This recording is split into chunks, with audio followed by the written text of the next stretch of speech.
Within our upload file function, we have this state changed listener, which listens for the percent of the file that was uploaded and set the state with that percentage.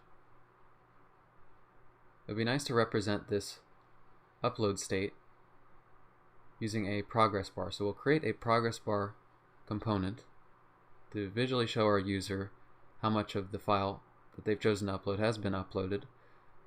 So we'll import React up at the top. This will be a stateless component.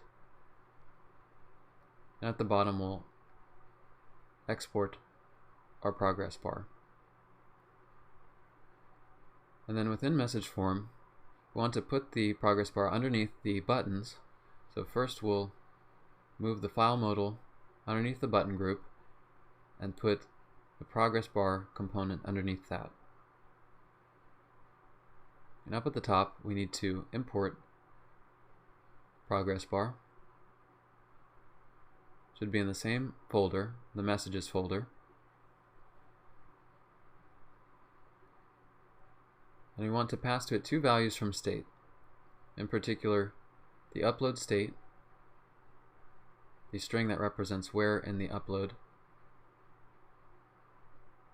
the image is, and the percent uploaded. We'll pass both of those as props.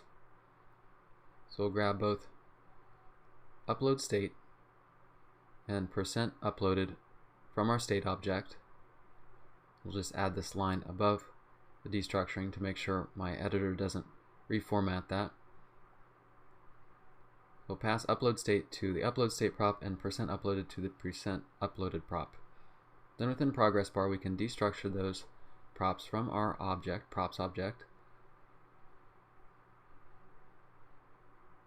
And we'll conditionally show this progress component based on whether there is some text for the upload state. If it's in the process of uploading, then we'll show a progress component from semantic UI. This progress component will have a number of props. We'll first give it a class name of progress __ bar. The percent or the width of the progress bar will be determined by our percent uploaded value. It'll be a progress bar. We'll have this indicating prop to give it some additional styles. It'll have a size of medium. We'll give it the inverted prop. So within app.css, let's add a section for progress bar and include our one class of progress bar. We'll have a margin set to 0.3 ems 000 on all other sides and set to important. So we'll save that. Head back to our app. We'll try uploading a file to our first channel. Pick an image file. We'll hit send. You can see our progress bar at the very bottom giving us our upload state, and since we have our image in our first channel, we can see the image was uploaded and therefore the progress bar has a percentage of 100%.